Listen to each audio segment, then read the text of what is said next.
Hi everyone. Have you ever wondered if a group of orcas were dropped into a prehistoric ocean? Could they reclaim the top spot in the food chain? To make this simulation interesting, we first need to choose the most powerful prehistoric marine era. Let's start by ruling out the Triassic period. Although this era laid the foundation for marine ecosystems, with creatures like ichthyosaurs, early plesiosaurs, and large predators, some species such as Shanosaurus and Shastasaurus had no natural enemies as adults.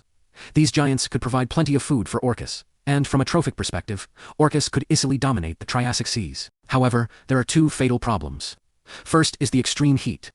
During the Triassic, the supercontinent Pangaea caused global temperatures to soar, with average ocean temperatures reaching up to 40 degrees Celsius.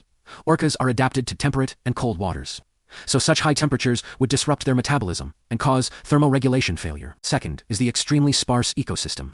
With Pangaea intact, marine habitats were limited. Coral reefs and coastal ecosystems existed only along continental margins, while vast stretches over 25,000 kilometers of open ocean were barren and low in food density. So while Orcas could dominate in strength, they would likely go extinct quickly due to environmental constraints. Therefore, the Triassic is not suitable. Next, the Jurassic period. During this time, marine reptiles diversified greatly. Plesiosaurs and pliosaurs gradually replaced ichthyosaurs as top predators. The size of pliosaurs is debated, but current, reliable estimates suggest that the largest Kronosaurus reached about 12.5 meters. Compared to the average orca at around 7 meters, this size advantage isn't overwhelming. Modern orcas are known to hunt whales much larger than themselves in groups. So even if Jurassic pliosaurs were formidable, they would likely only increase the difficulty of the hunt, rather than pose an insurmountable threat. Additionally, the Jurassic had much higher biodiversity than the Triassic, and ocean temperatures were closer to what orcas prefer. But precisely because of this, the Jurassic would be too easy. There would be no real competition. It would be a one-sided domination, making the scenario less interesting. So we ultimately choose the Late Cretaceous, the most dangerous and diverse marine era, with the richest fossil record and the greatest variety of giant marine predators. This is the perfect stage for orcas to face real survival challenges. To keep things fair, we don't introduce the largest transient type orcas. Instead, we use smaller, offshore orcas, forming groups of about 10 individuals each. A total of 8 breeding populations are distributed across the late Cretaceous oceans. We evaluate their chances of dominance across 5 dimensions. First, environmental adaptability. Orcas are the most widely distributed marine mammals on Earth, except for extreme deep-sea zones and very high-temperature regions. They can be found in nearly all oceans. Whether in coastal hunting or open ocean travel, they adapt easily. This category is a full score. Second, intrinsic advantages.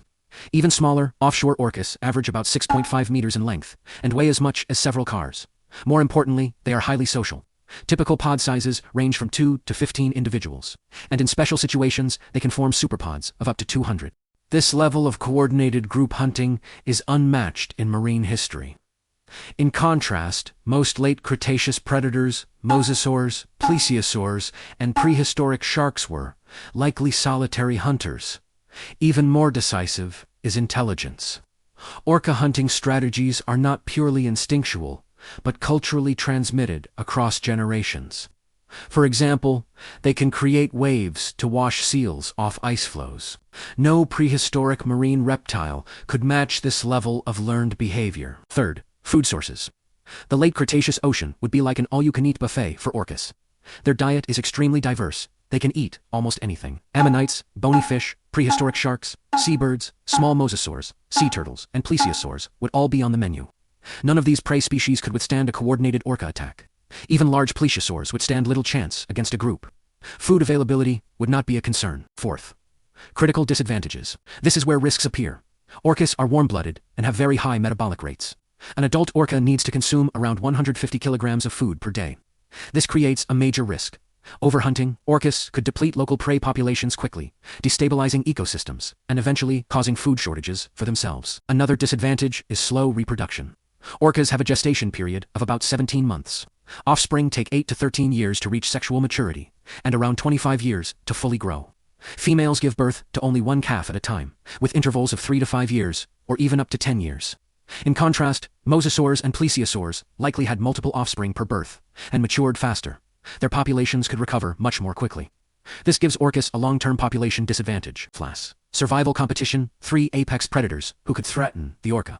The first contender is Plesiosaurus, a large plesiosaur that could reach nearly 13 meters in length. However, its body structure has a fatal flaw, an extremely long neck that makes up most of its body length.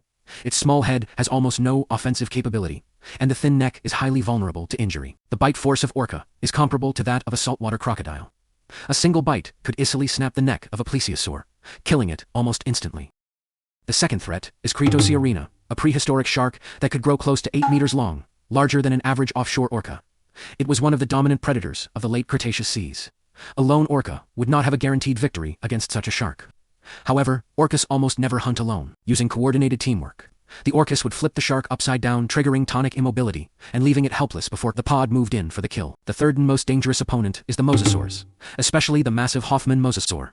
This was the true ruler of the late Cretaceous oceans, averaging nearly 13 meters in length, capable of burst speeds up to 48 kilometers per hour, with a bite force of around 80,000 newtons, enough to kill an orca with a single bite. But mosasaurs had one fatal weakness. As reptiles, they could not sustain high-speed swimming for long periods. Just a few minutes of intense sprinting would rapidly drain their energy reserves. Orcapods are even capable of hunting 20-meter blue whales, so they are theoretically capable of dealing with mosasaurs as well, but the risk would be extremely high. Final conclusion. Aside from environmental factors, orcas could theoretically survive in any ocean era, and even thrive quite well. However, by the end of the Cretaceous period, a meteorite impact caused the Cretaceous-Paleogene extinction event. This cross-era journey ended as dinosaurs, mosasaurs, plesiosaurs, and other large prehistoric marine animals went extinct.